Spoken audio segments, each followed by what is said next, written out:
Hello everyone, my name is Abhishek Dhakre and our today's new chapter is mathematical tool.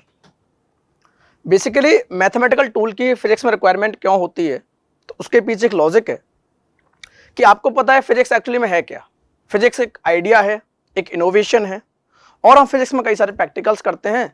तो practicals के behalf पे जो observations आते हैं तो सबसे पहले उसको थ्योरी के रूप में लिखते हैं, फिर थ्योरी के बाद हम उसको करते हैं एक इक्वेशन का रूप देते हैं। क्यों? क्योंकि ऑब्जर्वेशंस को एक रिजल्ट के फॉर्मेट में कैलकुलेट करना है। तो बेसिकली उस ऑब्जर्वेशन को एक कैलकुलेशन रूप देना और फिर कैलकुलेशन को आगे बढ़ाना एक डिफिकल्ट टास्क होता है। तो उस टास्क को ईज कौन करता है? वो करता है मैथमेटिक्स, क्योंकि बिना मैथमेटिक्स के हम फिजिक्स को आगे नहीं बढ़ा सकते। तो बेसिकली मैथमेटिक्स है क्या एक्चुअली में? मैथमेटिक्स जो है एक फिजिक्स की लैंग्वेज है जो क्या करती है, कैलकुलेशंस को इजी करती है आगे बढ़ाना, जिसके बिहाफ पे हम कैलकुलेशंस को एक आगे मॉडिफाई कर पाते हैं, एक फाइनल रिजल्ट को गेन कर पाते हैं। तो बेसिकली इस मैथमेटिक्स टूल में जो चैप्टर है अपना, उसमें हम कौन कौन से टॉपिक डिस्कस करेंगे सबसे पहले वो देखते हैं। तो अपना जो पहला टॉपिक रहेगा वो बेसिक ऑफ फंक्शंस रहेगा, सेकंड वन बेसिक ट्रिग्नोमेट्री रहेगी, थर्ड डिफरेंशिएशन रहेगा and next application of differentiation रहेगा। फिर अपन देखेंगे व्हाट इज इंटीग्रेशन, फिर इंटीग्रेशन के एप्लीकेशन एंड लास्ट में वेक्टर। तो आज सबसे पहले हम कंसेप्ट समझेंगे कि व्हाट इज फंक्शन एंड वो कैसे मैथमेटिकल टूल में कैलकुलेशंस को आगे बढ़ाने में हेल्प करता है। तो सबसे पहले स्टार्टिंग करेंगे फंक्शन। तो जैसा कि मैंने आपने बताया कि जो मैथमेटिक्स है वो बेसिकली है क्या, फिजिक्स की एक लैंग्वेज है जिसके बिहाफ पे हम फिजिक्स में जो भी कैलकुलेशंस होती हैं उसको आगे बढ़ा पाते हैं। तो देखिए यहाँ, तो mathematics is the language of physics, it becomes easier to describe, understand and apply the physical principle if one has a good knowledge of mathematics. अगर आपको मैथमेटिक्स की गुड नॉलेज है तो आप फिजिक्स को वेरी इजीली सिंप्लीफाई कर पाओगे, उसके न्यूमेरिकल्स को बहुत आसानी से सॉल्व कर पाओगे। तो सबसे पहले फिजिक्स को पढ़ने के लिए मैथमेटिकल पोर्शन का मजबूत होना बहुत इंपॉर्टेंट है। एंड सबसे बड़ी चीज है कि what means of tool, tool का मतलब क्या होता है। जैसे आप यहाँ दो फिगर देख पा रहे हो, एक इसमें एक पर्सन है जो ट्री को कट कर रहा है एंड इसमें क्या है, एक पर्सन है जो क्या कर रहा है, थ्रेड को कट कर रहा है। बेसिकली यहां आप देख सकते हो कि इस पर्सन के पास क्या है, एक ब्लेड है। क्या है? ब्लेड। इस ब्लेड की हेल्प से क्या कर रहा है, इस ट्री को कट कर रहा है। इसको आप देखिए, इसके पास क्या है, ये एक्स है, ये एक्स से क्या कर रहा है, इस थ्रेड को कट कर रहा है। एंड थिंक अबाउट दैट कि दिस इज राइट टूल और नॉट। क्या इसको ब्लेड से कट को ट्री करना चाहिए कि नहीं करना चाहिए?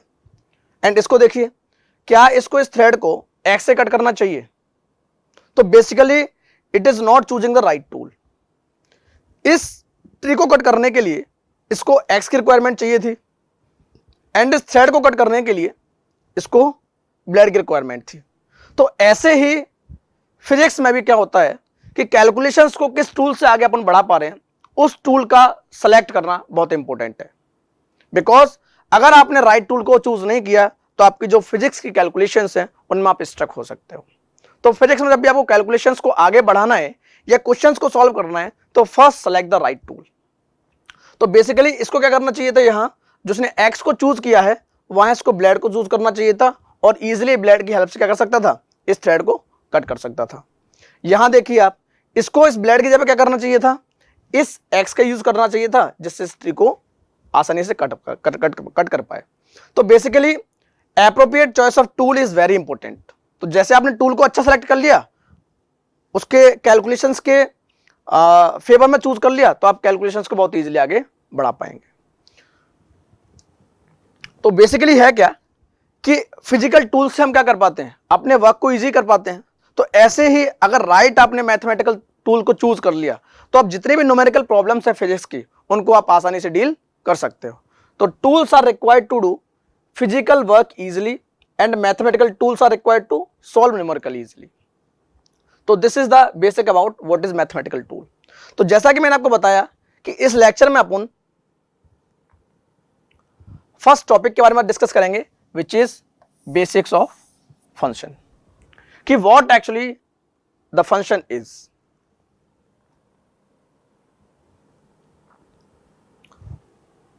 तो फंक्शन को समझने के लिए एक एग्जांपल अपन लेते हैं। बेसिकली आपने जब हम 8th 9th 10th क्लास में होते हैं तो कुछ कैलकुलेशंस करते हैं, जैसे कि मान लेते हैं y equal to x square plus 2। एक और एग्जांपल लेते हैं y equal to x square plus 2x plus 2। ये हमने ऐसे कैलकुलेशंस कई बार करी हैं। तो हम देखते थे, हमारे टीचर कहते थे कि find the value of y at x equal to 2। हमें कैलकुलेशन क्या मिला कि हमें y की वैल्यू फाइंड आउट करनी है, कब? x इक्वल टू 2 पे। तो हम क्या करते थे, इस x इक्वल टू 2 को इस इक्वेशन पुट करते थे। तो बेसिकली अपन देखेंगे y is equal to x square plus 2 अपने पास इक्वेशन है, इसमें हमें क्या करना है, x इक्वल टू 2 पुट करना है। y इक्वल टू 2 का स्क्वायर प्लस 2, तो y इक्वल टू कितना आ जाएगा, 4 plus 2 that is equal to 6। अगर मैं यहां x की वैल्यू को वेरी करता रहूं, जैसे मान लीजिए मैंने x की वैल्यू 1 पे इसकी वैल्यू निकालनी है, x इक्वल टू 1 पे क्या निकालना है मुझे, y की वैल्यू फाइंड आउट और करनी है। तो मैं क्या करूंगा, x इक्वल टू 1 पुट करूंगा इसमें। तो देखो y इक्वल टू 1 का square 1 plus 2 that is equal to 3। तो जैसे जैसे मैं x की वैल्यू को वेरी करा रहा हूं तो अपना जो आउटपुट है यानी y की वैल्यू जो है वो भी वेरी होती चली जा रही है। इस एग्जांपल को और देखिए, अगर मैं क्या करूं, find the value of y at x equal to 1, तो सेम प्रोसेस अपन रिपीट करेंगे। यहां भी x इक्वल टू क्या पुट करेंगे, 1 पुट करेंगे। तो y इज इक्वल टू 1 का square plus 2 into 1 plus 2 that is 1 plus 2 plus 2, तो y इक्वल टू कितना आ जाएगा, 5।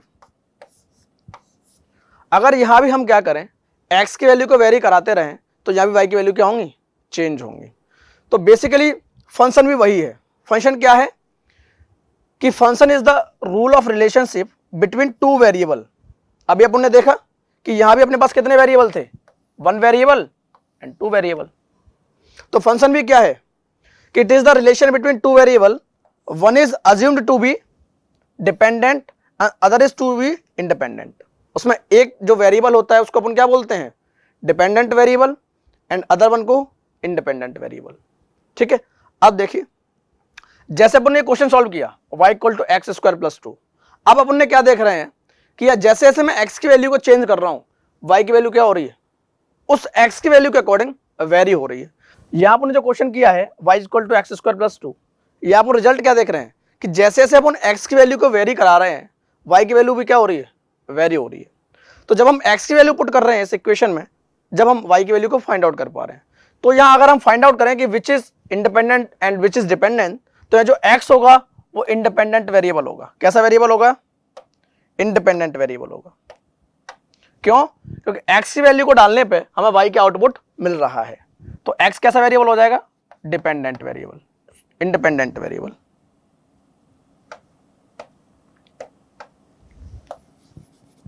तो x क्या हो गया अपना, इंडिपेंडेंट वेरिएबल।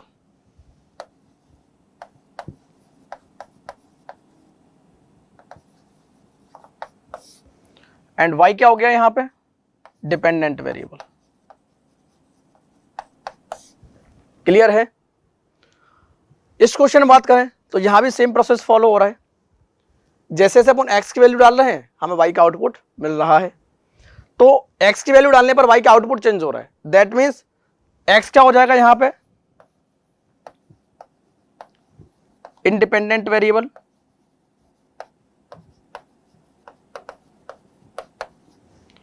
x क्या हो जाएगा, डिपेंडेंट वेरिएबल। क्लियर है। अब सबसे बड़ा जो फैक्टर आता है कि हम इस फंक्शन को मैथमेटिकली कैसे रिप्रेजेंट करते हैं वो देखते हैं। मैथमेटिकल रिप्रेजेंटेशन, तो अगर मान लेते हैं सेम उसी इक्वेशन को ले लेते हैं y equal to x square plus 2x plus 2। ठीक है, तो यहां जो y की वैल्यू है किस पे डिपेंड कर रही है, x पे। तो मैं इसको कहूंगा y is the function of x। y is the function of x। क्यों?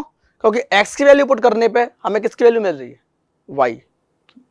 जैसे मैंने आपको बताया कि x क्या है, यहां पे इंडिपेंडेंट वेरिएबल है, y क्या है, डिपेंडेंट वेरिएबल है। तो इसको कैसे बोलेंगे, y is the function of x। अब इसको रिप्रेजेंट ऐसे करते हैं, y is equal to f of x। x क्या है यहां पे, इनपुट, y क्या है यहां पे, आउटपुट। या मैं कह सकता हूं x क्या है यहां पे, इंडिपेंडेंट वेरिएबल, y क्या है यहां पे, dependent.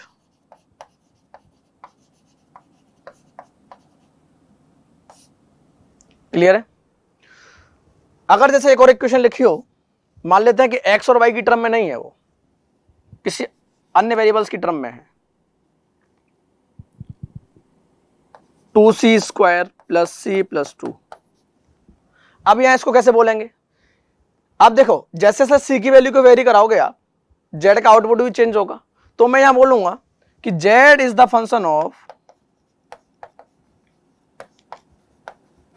z is the function of c। तो इसको अगर रिप्रेजेंट कैसे करेंगे, z equal to f of c। इस f की जगह कुछ और भी नोटेशन हो सकता है, a b c u भी कुछ आप ले सकते हो। ऐसा जरूरी नहीं है कि अकेला आप f ही लोगे, क्योंकि वो तो फंक्शन है, फंक्शन तो कोई भी हो सकता है। ठीक है, तो इसको रिप्रेजेंट कैसे करोगे कि z is the function of c, कि जो z की वैल्यू है वो c की वैल्यू पे डिपेंड करेगी। ठीक है, अब इसको कुछ रियल लाइफ एग्जांपल्स देखते हैं। देखिए इस एग्जांपल को, the temperatures as which water boils depends on the elevation above the sea level. अब देखो यहां क्या हो रहा है कि जो टेम्परेचर डिपेंड कर रहा है, किस पे डिपेंड कर रहा है, एलिवेशन पे, दैट मीन्स हाइट पे। तो मैं कह सकता हूं कि टेम्परेचर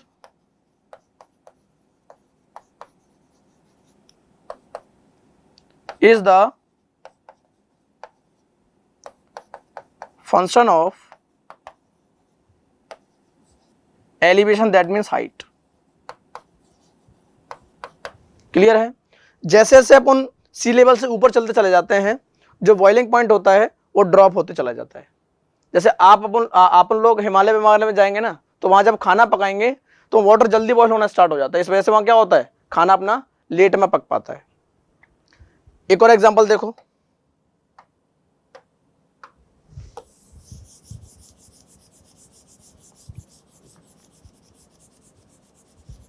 अपन सेकंड एग्जांपल देखें।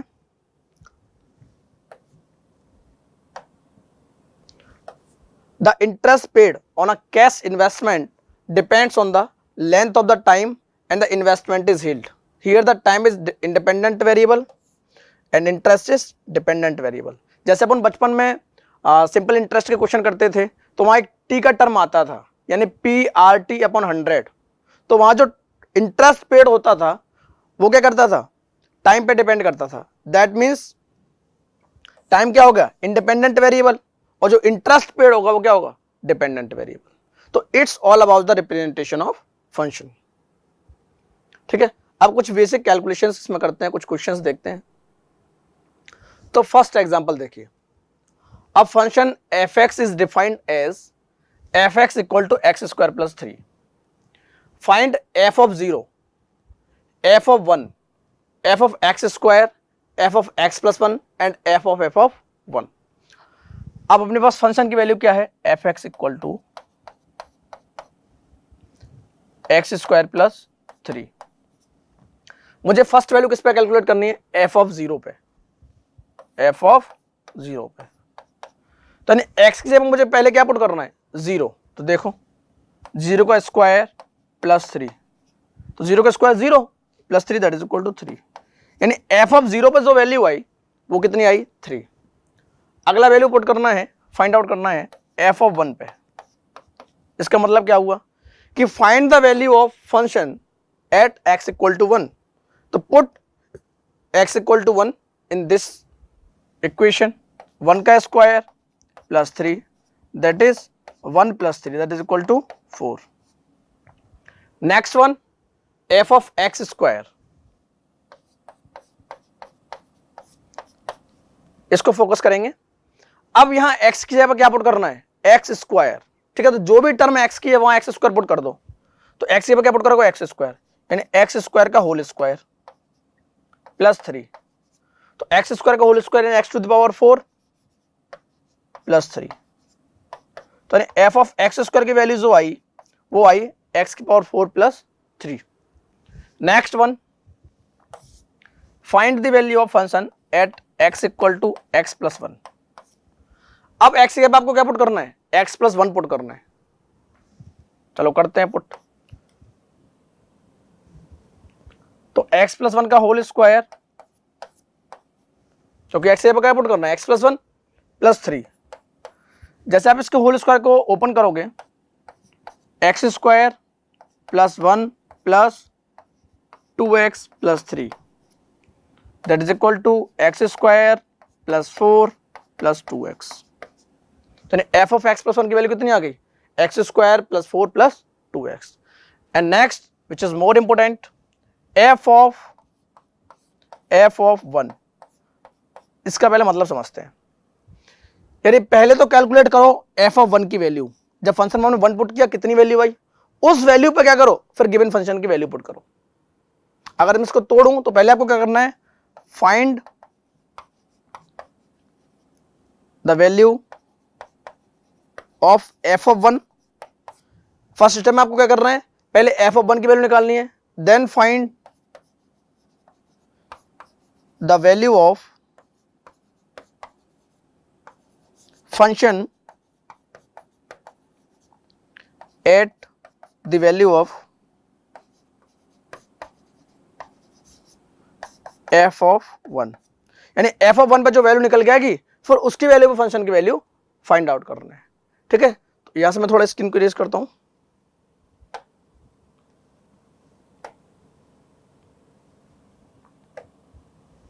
इधर करते हैं इसको।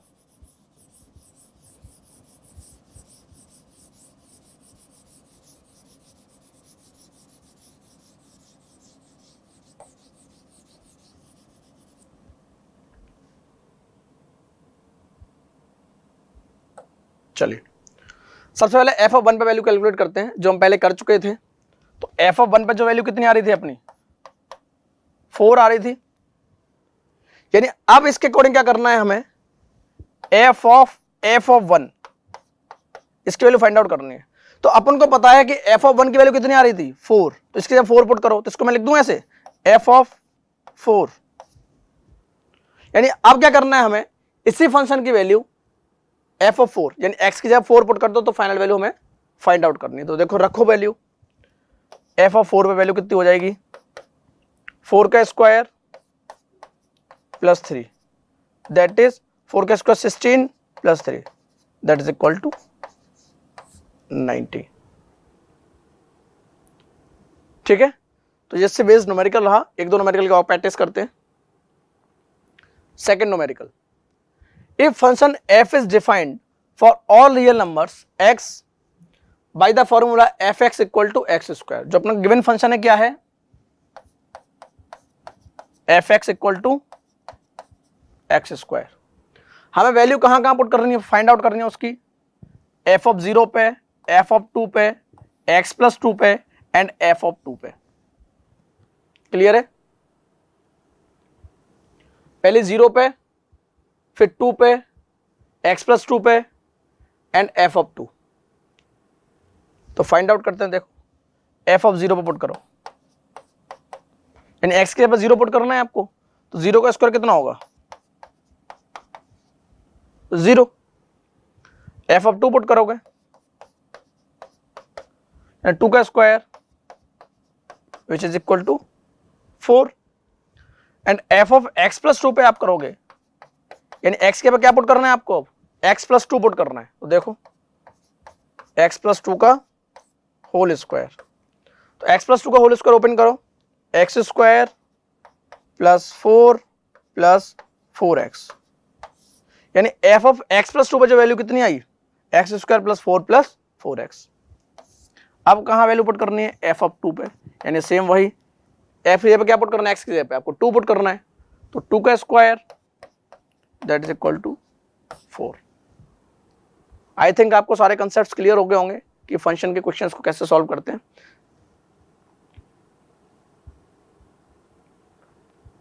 ठीक है, अब एक अपना अगला टॉपिक और है जिसमें हम कैसे फाइंड आउट करें कि ये एंगल अपना पॉजिटिव है, ये नेगेटिव है। ठीक है, तो उसके कंसेप्ट को और देखते हैं। तो अपना अगला टॉपिक है measurement of positive and negative angles.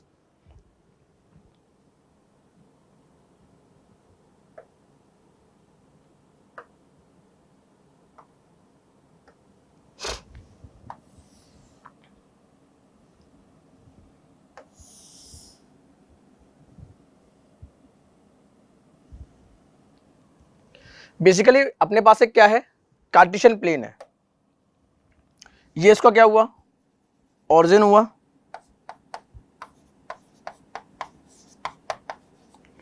ये उसका पॉजिटिव एक्स एक्सिस, ये पॉजिटिव वाई एक्सिस, ये नेगेटिव एक्स एक्सिस एंड ये negative Y axis.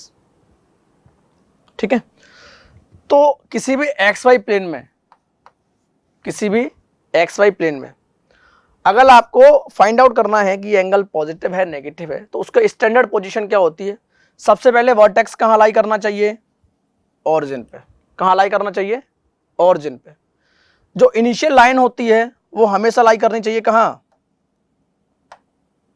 Positive x axis पे। कहाँ लाई करनी चाहिए, पॉजिटिव एक्स एक्सिस पे। तो अपना कंसिडरेशन क्या हुआ कि हमेशा वर्टेक्स कहाँ लाई करना चाहिए, ऑरिजिन पे, और जो इनिशियल लाइन है वो कहाँ लाई करनी चाहिए, हमेशा पॉजिटिव एक्स एक्सिस पे। अब सपोज करिए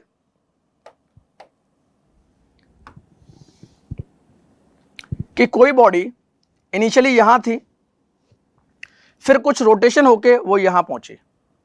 क्लियर है, कुछ रोटेशन होके वो यहां पहुंची। अब देखिए आपने रेफरेंस पॉइंट कहां माना है, पॉजिटिव एक्स एक्सिस पे। तो यानी अगर मैं इसका एंगल मेजर करूं, अगर मैं इसका एंगल मेजर करूं तो क्या होगा, कुछ इस टाइप का होगा ये एंगल, इसको सपोज करते हैं थीटा। क्लियर है, क्योंकि हमने रेफरेंस पॉइंट कहां माना है, पॉजिटिव एक्स एक्सिस पे। तो अगर जो भी एंगल पॉजिटिव एक्स एक्सिस से, पॉजिटिव एक्स एक्सिस से anti clockwise, anti clockwise measure होगा, एंटी क्लॉकवाइज मेजर होगा, तो उसको कैसा बोलते हैं, पॉजिटिव एंगल। कैसा एंगल बोलते हैं, पॉजिटिव एंगल।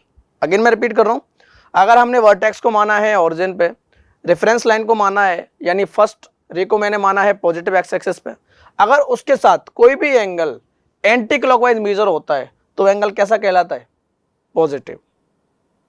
क्लियर है, एंड अनदर वन, सपोज करिए कि आपके पास एक और कार्टेशियन प्लेन है।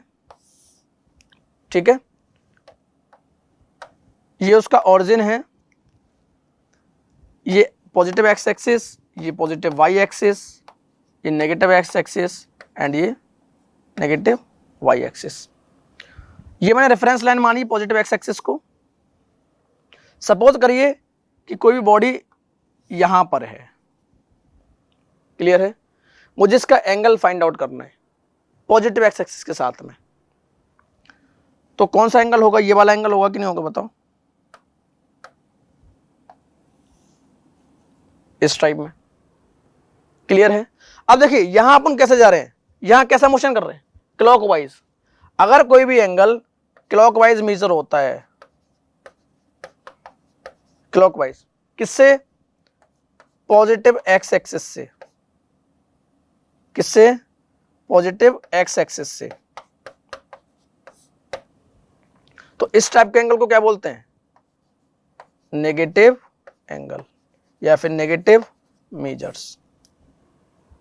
क्लियर है? अगर इसी में अपन पॉजिटिव एक्स एक्सिस से इधर ये वाला एंगल मेजर करें, ये वाला, तो ये वाला कैसा होगा? Positive measure. और ये वाला कैसा होगा? Negative major. क्लियर है? क्योंकि इसमें कैसे अपन गए? पॉजिटिव एक्स एक्सिस से काउंटर क्लॉकवाइज गए और इसमें क्लॉकवाइज गए। तो जिधर अगर काउंटर क्लॉकवाइज एंगल अपन मेजर करते हैं तो उसको पॉजिटिव एंगल कहते हैं। अगर क्लॉकवाइज मेजर करें तो उसको क्या बोलते हैं? नेगेटिव एंगल कहते हैं। क्लियर है? तो it's all about what is function, and हमने कुछ फंक्शन के कैसे कैलकुलेशंस आगे बढ़ाते हैं, कैसे कैलकुलेशन करते हैं गिवन क्वेश्चंस में, और हमने देखा कि measurement of positive and negative angle कैसे लेते हैं। तो आज का लेक्चर आप यहीं एंड करते हैं, and thank you to all.